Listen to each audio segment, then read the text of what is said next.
Yo les potos Kawson, j'espère que vous allez bien. Une saison d'été bien riche en termes de bons animés se termine. Ceux qui ont particulièrement retenu mon attention furent Ballroom et Yukuzo, Princess principale mais surtout Made in Abyss. Mais tout ça c'est fini et on va avoir droit à une volée d'autres animés pour cet automne qui je l'espère seront tout aussi cool. Je me suis dit que si vous saviez pas trop quoi regarder, autant faire une petite vidéo dans laquelle on va voyager direction le Japon pour connaître les 10 animés que les habitants au pays du soleil levant attendent le plus pour cette nouvelle saison. Et bien évidemment à la fin de la vidéo, je vous donnerai les titres des animés que j'attends le plus personnellement. Allez c'est parti, let's go!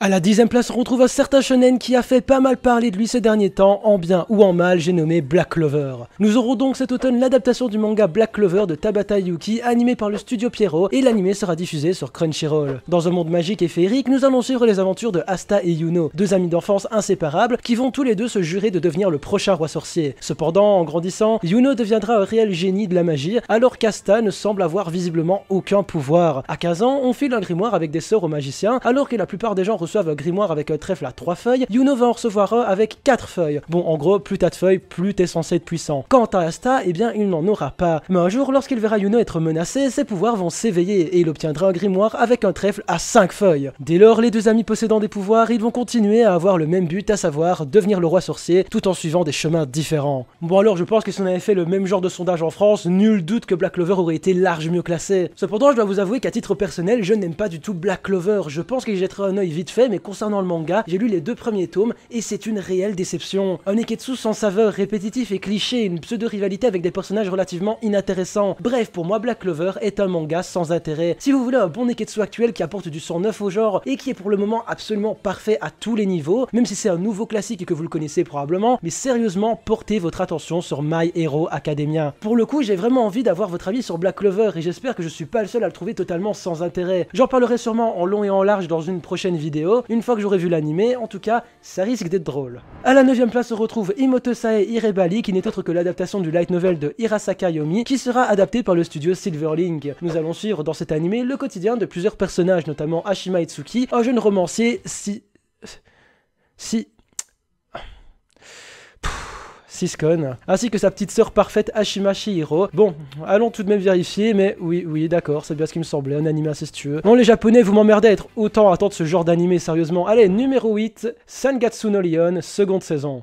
Pour ceux qui ne connaissent pas, il s'agit à la base d'un manga de Uminoshika qui a eu sa première adaptation en animé l'année passée à la même saison par le studio Shaft et il est diffusé sur Wakanim. Il en sera de même pour la seconde saison bien évidemment. L'histoire va tourner autour de Rei Kirihima, 17 ans et qui est un réel prodige du shogi, un jeu d'échecs japonais. Malgré son grand succès, notre héros se sent vide et n'arrive pas à trouver sa place. Cependant, sa vie va basculer lorsqu'un jour il va faire la rencontre d'une jeune fille nommée Akari qui vit à quelques mètres de chez lui et des petites sœurs de cette dernière. Alors personnellement, je n'ai pas vu cet animé mais je dois dire que le studio Shaft en termes d'animation fait toujours de l'excellent travail et les avis sur cet animé, d'après ce que j'ai pu comprendre, sont très positifs. La première saison possède 22 épisodes et pour la seconde, qui sortira sous peu, eh bien ça devrait être la même. Et à titre d'information, si ça peut parler à certains, le réalisateur de cet animé n'est autre que Shinbo Akiyuki, qui a travaillé au même poste sur les films de Madoka Magica, sur les séries Monogatari ou encore sur Nisekoi et sur plus de 75 autres animés. Autant te dire que le gars, il en a dans le pantalon. Bref, c'est un animé que je visionnerai peut-être un de ces jours. Si vous l'avez vu et que vous voulez me motiver à le visionner, je vous laisse agir à votre guise dans l'espace commentaire. À la 7e place, on retrouve une fois de plus une suite d'animés avec Yokai Apartment no Yuga na Nishijo. Initialement un light novel de Kozuki Inoue, Elegant Yokai Apartment Live de son nom en anglais sera produit par le studio Shinhei Animation, qui ont notamment produit Shin-chan. Et ça, c'est les vrais bails. Il sera disponible chez Crunchyroll si vous souhaitez le regarder légalement en streaming, on sait jamais si vous n'êtes pas des gros thugs. Nous allons suivre dans cet animé un garçon de 16 ans nommé Yushi Inaba, et on peut dire que le gars il a pas trop de bol. Ça fait depuis 3 ans qu'il est orphelin, et lorsqu'il décide de s'installer au dortoir de son lycée, eh bien ce dortoir disparaît dans les flammes, ce qui poussera notre héros à devoir chercher un nouvel appart assez rapidement. Il arrive à en trouver un plutôt sympa, mais il se demande pourquoi il est si bon marché. À mon avis, il y a un petit peu anguille sous roche là. Il se rend vite compte qu'en réalité, son nouvel appart est infesté de yokai et autres créatures issues du folklore japonais. Nous allons donc suivre au travers de ce slice of life surnaturel les aventures de Yushi en compagnie des yokai et autres créatures. Alors c'est pas très étonnant de le voir ici, en général, ce genre d'animé qui traite du folklore japonais ont pas mal de succès au pays du soleil levant. Je ne pense pas que je m'attarderai sur cet animé la saison prochaine à titre personnel, mais pour ceux qui sont intéressés par les histoires avec des yokai, je vous conseille également un certain Natsume Yojin-sho, qui est un véritable monument au Japon mais assez méconnu chez nous. Mais sinon, pour les fans de folklore japonais et de créatures surnaturelles issues de ce dernier, vous serez bientôt servi avec ce nouvel animé.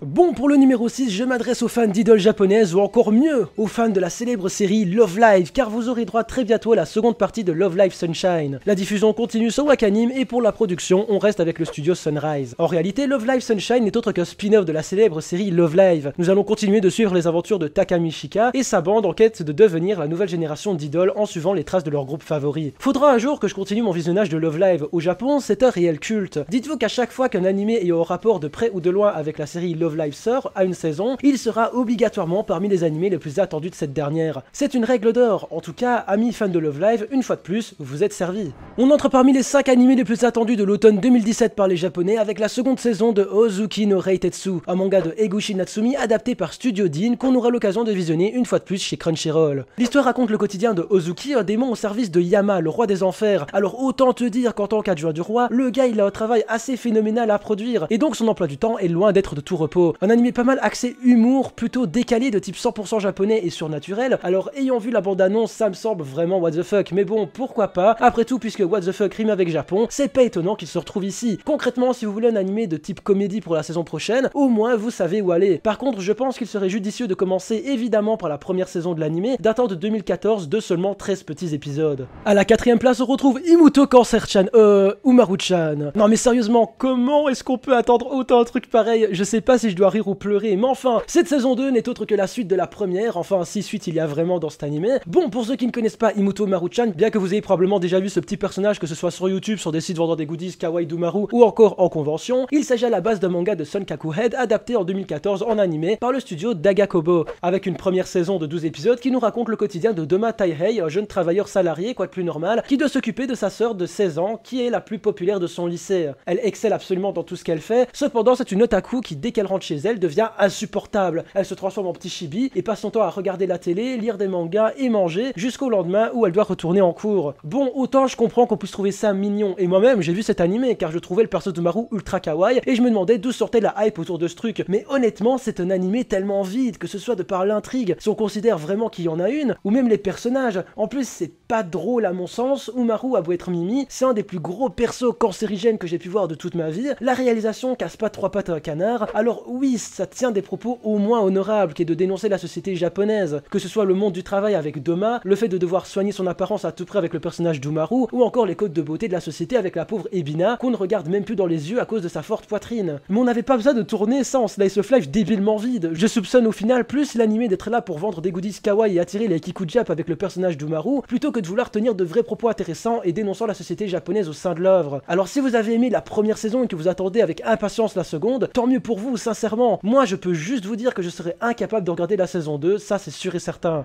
Allez, on entre dans le top 3 avec la seconde saison d'un animé, enfin j'ai même envie de dire mon animé, j'ai nommé Kekai Sensen. Initialement un manga de Naito Yasuhiro, Kekai Sensen, ou encore nommé Blood Blockade Battlefront, a eu droit en 2015 à son adaptation de 12 épisodes par le studio Bones. Et là bon, ça coule de source puisqu'on parle du studio Bones, mais l'animation est goldée. La seconde saison conserve le même studio, donc on aura une fois de plus un orgasme visuel pendant 3 mois, et il sera disponible chez ADN. L'histoire quant à elle se déroule au sein de la ville de New York, renommée El Salem Slot, dans laquelle il y a 3 ans, une brèche séparant la planète Terre de l'au-delà s'est ouverte en plein milieu de la ville, piégeant ainsi ses habitants et par la même occasion des créatures venant d'une autre dimension dans une bulle impénétrable. Alors que c'est le gros bordel dans la ville, Leonardo, notre héros, oui c'est moi, va se retrouver nez à nez avec une sorte de mafia de la ville qui combat un groupe d'antagonistes qui menacent de percer la bulle et déverser le chaos d'El Salem Slot sur la terre entière. Ce petit groupe nommé Libra va confondre Leonardo avec quelqu'un d'autre et c'est sur cet énorme quiproquo que Léo deviendra un des leurs. Bon alors il y en a pas mal qui pensent que Kekai Sensen est mon animé préféré, alors non, loin de là. En revanche j'adore le personnage de Leonardo Watch, que ce soit son chara-design, en plus il a les yeux de Dieu le gars, ils sont juste splendides, ainsi que son caractère que j'apprécie tout particulièrement. Mais attention, ce n'est pas parce que Kekai Sensen ne fait pas partie de mes animés préférés qu'il n'en reste pas moins très cool. Effectivement, j'aime beaucoup Kekai Sensen. On a une narration assez spéciale, un petit peu floue, qui fait le charme de l'œuvre à mon sens, bien que certains, j'en suis sûr, ne vont pas adhérer à celle-ci. L'univers est assez particulier, original et cohérent. On a un humour très bien amené avec des personnages excentriques de chez Libra et le pauvre petit Leonardo qui se retrouve au milieu d'eux alors qu'il n'avait rien demandé à personne. La qualité graphique est soignée aux petits oignons. On a des OST originales sans parler de l'opening et l'ending qui sont absolument fantastique. D'ailleurs l'opening de la saison 2 sera interprété par Unison Square Garden qui ont fait le premier ending de la série que j'adore tout particulièrement. Franchement j'attends avec impatience de voir où va nous mener Kekai Sensen. Difficile à dire en tout cas avec le trailer de la seconde saison qui est tout aussi flou que la trame narrative de l'anime. Mais il faisait probablement partie des animés que j'attendais le plus pour 2017, inutile donc de vous dire que j'y porterai une attention toute particulière.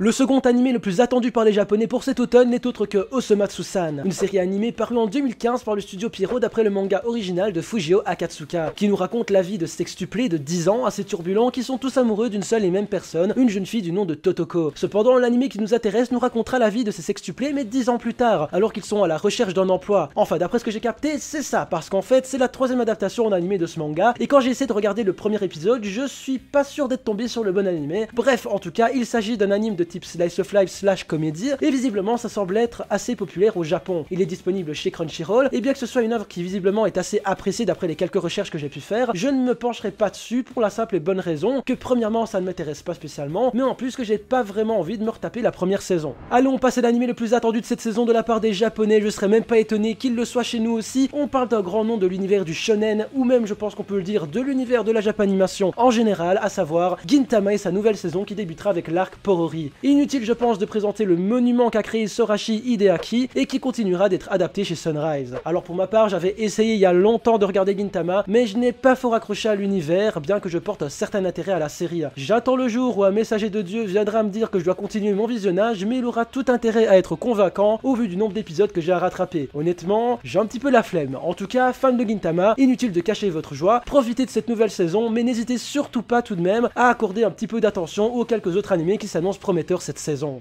A titre personnel, je peux déjà vous assurer que je surveillerai de très près Black Clover, juste par curiosité, et évidemment la nouvelle saison de Kekai Sensen, mais aussi sur 3 autres animés qui s'annoncent être fantastiques. D'abord, The Ancient Magus Bride, qui raconte l'histoire d'une jeune fille du nom de Shise Hattori, ayant un don pour voir des choses que les autres ne voient pas, et qui sera achetée aux enchères par un magicien à l'apparence étrange, qui s'est vite rendu compte des capacités de la jeune fille. Shise deviendra l'apprentie du magicien, et est supposée l'épouser dans le futur. Quant à lui, il lui apprendra à contrôler son pouvoir, qui est plutôt dangereux. 3 OAV sont déjà dispo si je dis pas de bêtises, c'est vraiment très beau, faites-moi confiance, vous pouvez y aller. Ensuite nous avons l'adaptation des Enfants de la Baleine. L'histoire nous parle de Shakuro qui vit avec ses amis sur un vaisseau flottant sur la mer depuis des années. La plupart de ses habitants possèdent le Seimia, un pouvoir surnaturel qui les empêche de vivre aussi longtemps que les humains normaux. Shakuro et ses amis vivent une vie paisible, mais sa rencontre avec une étrange jeune fille risque de bouleverser ce doux quotidien. Alors pour le coup, j'ai entendu beaucoup de bien de ce manga, l'histoire m'intrigue, j'ai regardé le trailer, ça a l'air juste énorme, je vous donnerai sûrement mon avis sur cet animé en temps voulu, mais pour le moment, je suis hypé. Enfin, l'animé que j'attends le plus, je bouillonne littéralement de l'intérieur, il s'agit de Last Hero Inuyashiki. L'histoire nous raconte la vie plus que pourrie d'un vieillard de 58 ans qui, malgré que ce soit un amour, il est ignoré par sa famille. On lui annonce en plus qu'il a un cancer et qu'il ne lui reste plus que 3 mois à vivre, et si tu penses que ça peut pas être pire, et ben le pauvre il va se faire buter par des extraterrestres, sauf qu'assez étrangement il va se réveiller, toujours en vie, mais quelque chose en lui aura changé. Alors personnellement j'ai lu les 2 premiers tomes, et c'est absolument énorme. Personne n'est prêt pour cet animé. C'est fait par le studio Mappa en plus, donc l'animé devrait être graphiquement irréprochable. En plus, avoir un papy comme héros, c'est pas commode. L'action était super bien foutue dans le manga, je ne doute pas qu'elle le sera également dans l'animé. Rien que le début est plutôt touchant. Sincèrement, c'est rare que j'en attende autant d'un animé. D'ailleurs, du coup, j'ai un petit peu peur d'être déçu, mais je pars tout de même plutôt confiant, parce que Last Hero, ça tue. Et voilà, cette vidéo touche à sa fin, j'espère qu'elle vous aura plu. N'hésitez pas à me dire quels animés vous avez préférés durant l'été et sur lesquels vous comptez porter votre attention pour cet automne. Est-ce que vous êtes en accord avec nos amis japonais concernant le top ou pas? Dites-moi tout ça en commentaire. Sur ce, je vous souhaite une bonne journée, une bonne soirée, à la prochaine.